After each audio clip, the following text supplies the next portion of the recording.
Hey guys, before the video begins, please don't forget to rate and comment on the video, as it really helps me and the channel out.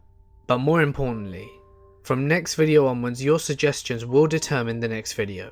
I'm going to create a wheel that will spin with all your suggestions in the comment to see which video will come out next, so feel free to start commenting away. Thanks guys, you really are awesome. I'll give you a bit of information about me before I go into the story.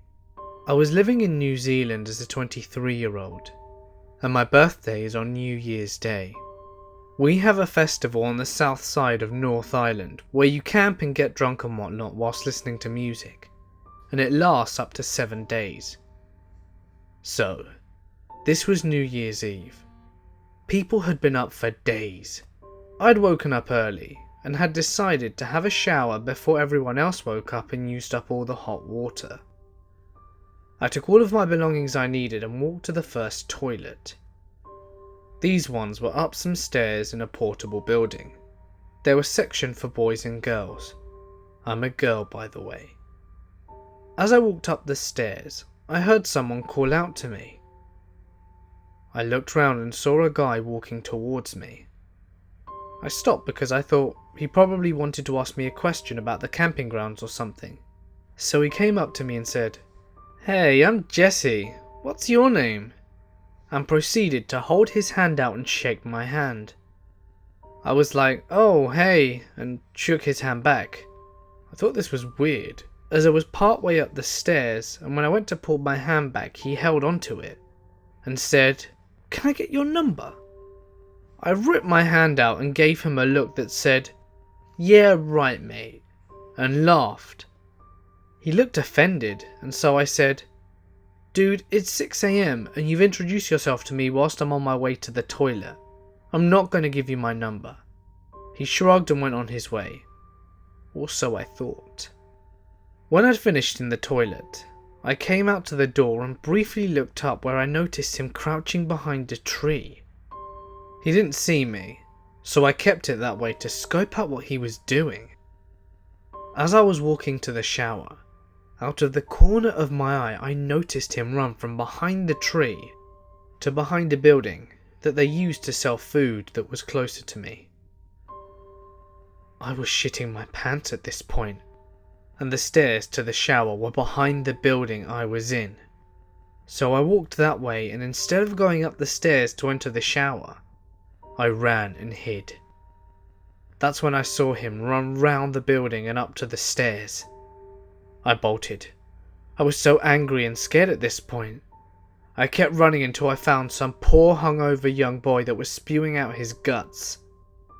And I told him what happened and asked him if he could just stand with me for a bit. Not that it would have been much help if the guy came looking for me, but the company was nice and slightly reassuring. After I had calmed down a bit and decided to look for security as I didn't want anyone else going through it, I thanked the boy for his company and found one of the on-duty security officers. As we searched the campgrounds, there was a hilly part that was blocked by one section from the other. We walked over it and found two boys. They were picking up anything they could throw at tents, and lo and behold, he was one of them. I notified the security officer that it was him and he noped out of there. I later heard that he got kicked out the festival. So potential rapist, let's not meet again. Last year around 2 AM on New Year's Day, I heard a loud noise. It sounded like someone drove to the end of my street and hit the dumpster. The sound was loud, metallic, and almost hollow. I went outside to investigate since my car is parked along the street, and I wanted to make sure that it did not get hit. I get outside and it's dead quiet, except for a female making a noise. I live in an apartment building right next to the interstate, and on the other side of that is a hospital with a huge parking lot. I heard the female and figured kids were outside screwing around in the parking lot. But as I listened closer, I noticed the female was crying, and saying things like "oh my god" over and over. I went inside and bundled up, since it was about 20 degrees Fahrenheit outside. Then I walked a short distance up a hill to the fence line to the interstate.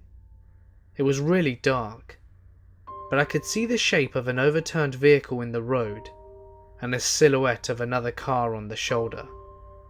Traffic was very, very light. Right then, a police cruiser pulled up and slowly shone its lights at a mass in the road. It flipped its emergency lights on and turned the car so that it would be facing oncoming traffic, and was about to put down flares.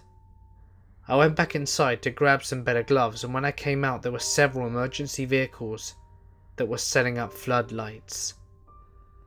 The mass on the road was a body. Luckily I didn't see the details. By the time there was enough light, the body was covered. I never saw the female. Later I realised that two guys in a BMW were driving way too fast along the road and tried to pass the female driver. They lost control and flipped the car. They were both ejected from the vehicle. One ended up in a ditch and the other in the middle of the highway. The guy in the ditch lived, and apparently the female driver stopped and tried to help, and that is who I heard. I attended what was expected to be a super fun party commemorating the end of 2015 at a close friend's home. I expected to be awake till dawn, so I made sure to eat a big dinner and arrived late to the party around 11 PM with two of my best friends. We're a pretty tight-knit social group, and despite the party being a combination house show with several bands playing, I virtually knew all of the 60 people or so who were already there when I arrived. Among friends and acquaintances, everyone was celebrating, drinking, and just having a great time. I had planned to meet up with some other friends around 2 AM, when they would be finished bartendering a public event, so I was drinking socially but in moderation. I'm no stranger to the sauce, and have a healthy tolerance. By midnight the party had grown to at least 100 people, and by the time there were people drifting in from neighbouring parties and the surrounding university area. I opened my third beer at 1 AM and continued taking pictures, snaps and messaging other friends who were not there. Around 1:30 I started to feel really drunk, and thinking that perhaps I was just overwhelmed by the constant activity around me, as I hadn't really drunk all that much yet.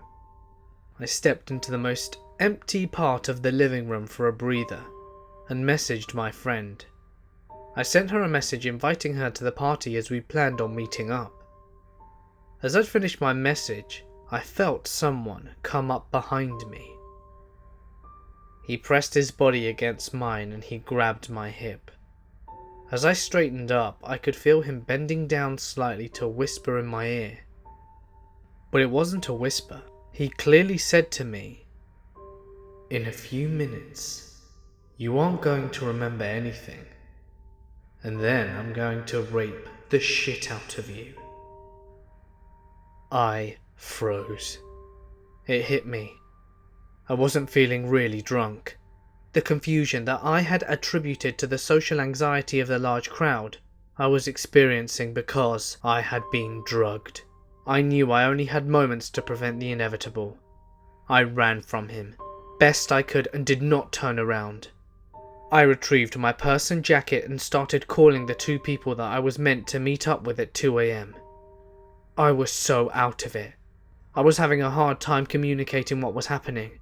I started crying, moving through the house, trying to find someone I could explain it to, but I was too disoriented. But thankfully, my first friend was able to leave bartending early and came to pick me up. He called me as soon as I ran outside. The creepy guy literally chased me and was right on my tail. He said the creepy guy was trying to wave him down, shouting to my friend that he was my friend and he was going to take me home. I was told by my friend that I just kept yelling "drive, drive" from the back seat. He took me home where we met up with friend number 2 who was bartending at the event. And at 2:30, I lost consciousness completely and remained unconscious for 5.5 hours. They were shaking me, trying to get some kind of reaction, but nothing. I didn't respond in any way. They sat up with me throughout the night to try and make sure I was okay. And at around 7 AM, I somehow managed to get up and climb out of bed. At 9 AM, I woke up with a start and had no idea where I was, but was so relieved to discover I was safely at home. I was high for a total of 20 hours and did not feel normal again for several days. I don't think I'll ever know who drugged me, and only have a very vague description to work from. Be careful with your drinks. It was New Year's Eve, and I was home alone. I left a full pack of cigarettes on my coffee table. I remember throwing them down and staring at the pack a while thinking, it's New Year's Eve. Today is my last day. For the new year, I'm gonna quit. And this is my last pack. An hour later, I went to grab a cigarette, and the pack was gone. I had a very pronounced thought in my head go, you shouldn't be smoking anyway. Okay. So I figured it was possible that I moved them absent-mindedly, or that my kitty may have had some fun playing with it. I looked everywhere, and I had no luck. Annoyed, I went to my secret stash, as I always keep some extra cigarettes in my drawer. I had a few puffs and decided to save the rest for later. I came back inside and put the cigarettes and lighter right underneath my coffee table. I went to do some dishes and came back to grab another cigarette to have one more smoke. The lighter was there, but the box of cigarettes was not. I was the only one in that room, and I can guarantee that my cat was not in there the whole time. I was not drunk, and I was not on drugs. I looked everywhere, and I found absolutely no trace of either boxes. I found it really creepy. But oh well, I needed to quit anyway. Hey guys, it's Mort here and thank you so much for listening.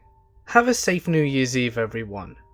All comments and ratings would be very much appreciated, especially to determine which video we'll make next.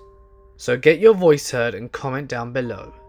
You can also follow me on my various social medias in the description. But for now guys, I'm going to sign off. Stay awesome, and I'll see you in the next one.